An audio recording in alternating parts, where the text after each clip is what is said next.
ദൈവത്തിന് സ്തുതി. പ്രഭാതകിരണത്തിലേക്ക് സ്നേഹവന്ദനം.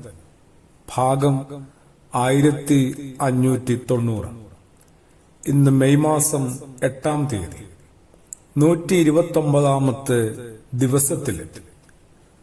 യേശു പറഞ്ഞ ഒരു കുഞ്ഞിക്കഥയാണ്.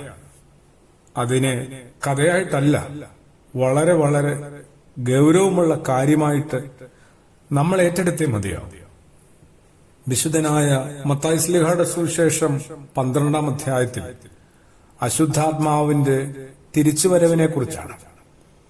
അശുദ്ധാത്മാവ് ഒരു മനുഷ്യനെ വിട്ടു പുറപ്പെട്ടു പോവുകയാണ്. അത് പല സ്ഥലങ്ങളിലൂടെ ഇങ്ങനെ ഊടാടി സഞ്ചരിക്കുക. അതിനൊരു വിശ്രമ ഇടം കിട്ടുന്നില്ല.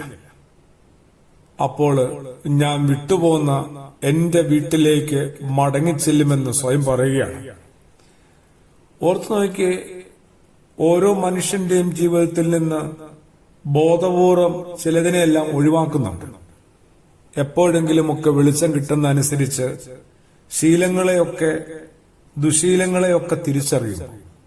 പലതിനെയും പ്രയാസത്തോടുകൂടിയാണേലും ഒഴിവാക്കാനായിട്ട് പാടുപെടുന്നുണ്ട്. ഈ ഒഴിവാക്കിക്കളഞ്ഞ പലതും ശക്തമായിട്ട് വളരെ വേഗം മടങ്ങി വരുന്നത് നമ്മൾ അനുഭവിക്കുന്നുണ്ട്. അങ്ങനെ മടങ്ങി വരികയാണ് ഇവിടെ ഈ അശുദ്ധാത്മാവ്.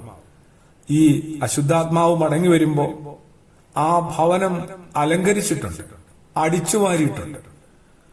പക്ഷേ അത് ഒഴിഞ്ഞു കിടക്കുകയാണ് എന്നും പറയുന്നുണ്ട്, ശൂന്യമായിരുന്നു എന്നും പറയുന്നുണ്ട്. അടിച്ചുവാരി അലങ്കരിച്ച് വൃത്തിയാക്കിയതുകൊണ്ടാവാം അങ്ങോട്ട് പ്രവേശിക്കാനായിട്ട് ആത്മാവിന് കഴിയാതെ പോകുന്നത്. ആ ദുരാത്മാവ് പിന്നെ എന്തു ചെയ്യുക? പുറപ്പെട്ടു പോവുകയാണ്. കൂടുതൽ ദുഷ്ടതയേറിയ വേറെ 7 ആത്മാക്കളെ കൂടി കൂട്ടിക്കൊണ്ട് മടങ്ങി വരികയാണ് അവിടെ കയറി പാർക്കാനായിട്ട്. പാർക്കുക മാത്രമല്ല, അയാളുടെ ഒടുവിലത്തെ സ്ഥിതി പഴയ ജീവിതത്തെക്കാളും വളരെ മോശമായി മാറി എന്നോട് പറയുകയാണ് യേശു. എന്താണ് കാരണം? അടിച്ചുവാരിയും വൃത്തിയാക്കിയും അലങ്കരിച്ചുമൊക്കെ ഇട്ടു എന്നുള്ളത് നല്ല കാര്യം തന്നെയാണ്. പക്ഷേ അവിടെ ശൂന്യമായിരുന്നു എന്നുകൂടി നമ്മൾ അറിയാതെയും കാണാതെയും ഓർക്കാതെയും പോകരുത്. ഈ ശൂന്യതയാണ് യേശു സാന്നിധ്യം കൊണ്ട് ഓരോരുത്തരും നിറച്ചെടുക്കേണ്ടത്. അവനവന്റെ ജീവിതത്തിൽ എന്തുമാത്രം യേശുവിന്റെ സാന്നിധ്യമുണ്ട്. യേശു ഓർമ്മയിലാണ്. ചെറുതും വലുതുമായ കുഞ്ഞി കാര്യങ്ങളൊക്കെ ഒന്ന് പറഞ്ഞു തുടങ്ങണ്ടേ? ശരിക്കും അതല്ലേ പ്രാർത്ഥന.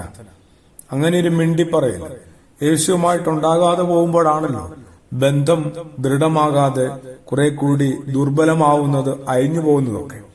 ശൂന്യമായ ആ ഇടങ്ങളില് ദൈവത്തിന്റെ ആത്മാവിന് ഇത്തിരി ഇടം നമ്മൾ ബോധപൂർവം ഉറപ്പുവരുത്തുക. അതോടുകൂടി നമ്മൾ കുറെ കൂടി സുരക്ഷിതരാകും, കുറെ കൂടി ആശ്വാസത്തിലേക്ക്, ആനന്ദത്തിലേക്ക് എത്താൻ പറ്റും. പ്രാർത്ഥനയോടുകൂടി ആമേൻ.